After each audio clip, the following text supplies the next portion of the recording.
in 2014. She's an attorney who lives in Northeast Chatham and has served as a member of the Chatham County Board of Education from 2012 to 2014 and as chair from 2013 to 2014. Commissioner Howard previously served on the admissions committee for UNC Keenan Flactor's MBA at UNC program, the legislative committee of the North Carolina School Boards Association, and the parent advisory council of the North Carolina School of Science and Mathematics. She's been a member of the executive committee of the North Carolina Association of County Commissioners since 2017 and currently serves as the co-chair of the task force on this year's presidential initiative, Pathways for Disconnected Youth. Born in New York, Commissioner Howard spent much of her childhood in the Bahamas. She obtained a Bachelor of Arts in English from Georgetown University and an LLB in Law from the University of Birmingham, England. She was called to the Bar of England and Wales and the Bahamas Bar in 1992. In addition to serving on the board of directors for the Chatham Arts Council, Commissioner Howard is also currently the liaison to several area and state boards and committees. Please join me in welcoming Commissioner Howard.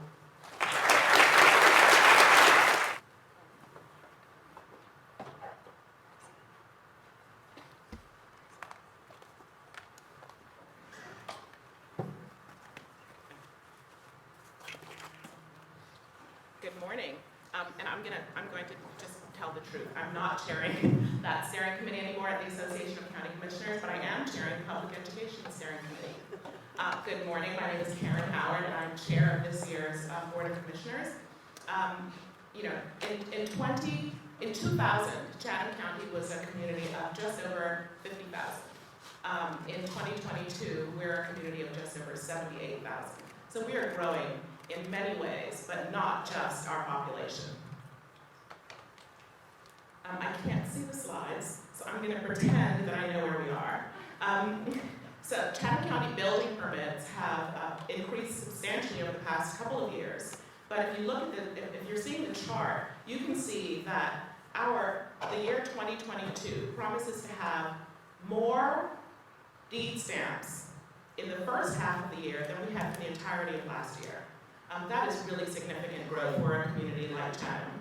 And I think we're really just at the beginning of what is going to be some exponential growth, not just in households, but in business and industry and opportunity across the county. Our next slide is the deed stamp collections for the county and this is comparing as of March 31st this year with the entire year last year, fiscal year last year. And again, you can see significant growth in our deed stamp collections. We're not doing everything as well as we could be, but some of that is not in our hands. And one of our top complaints from citizens is around broadband access across the county.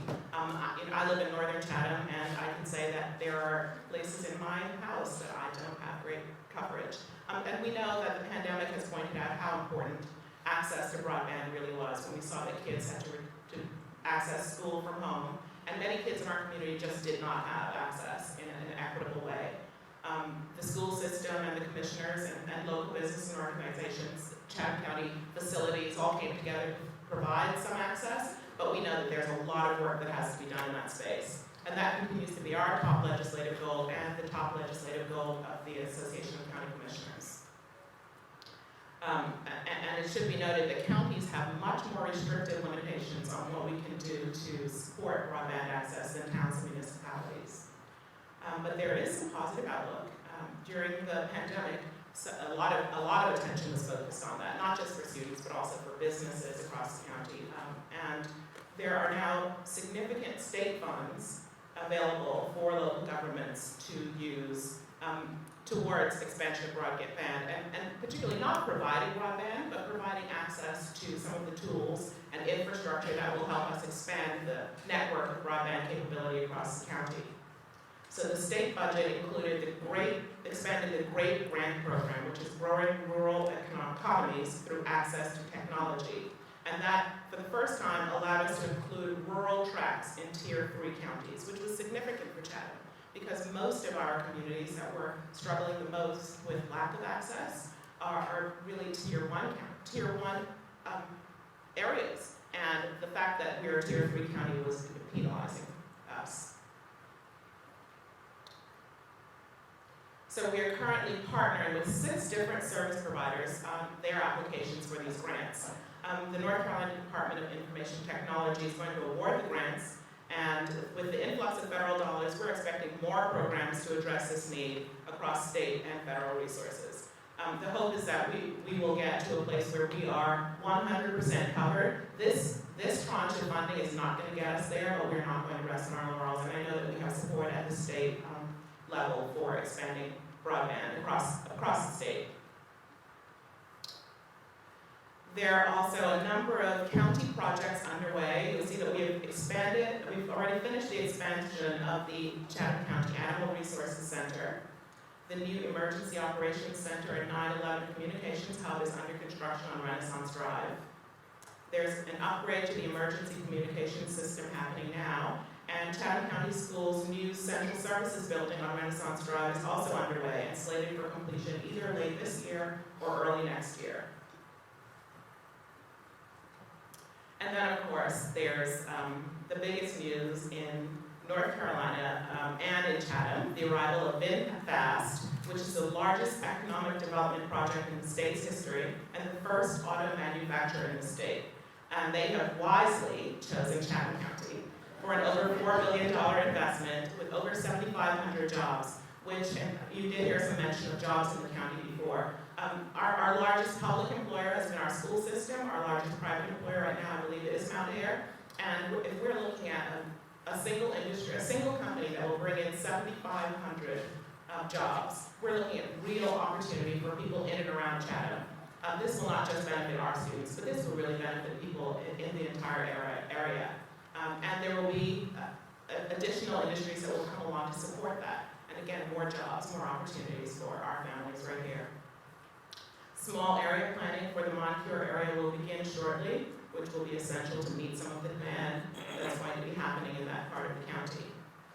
And then, of course, there's activity at the Carolina Advanced Manufacturing Site in Siler City, which is very positive. You know, in 2000, when we had that 50,000 population, we also had no mega sites.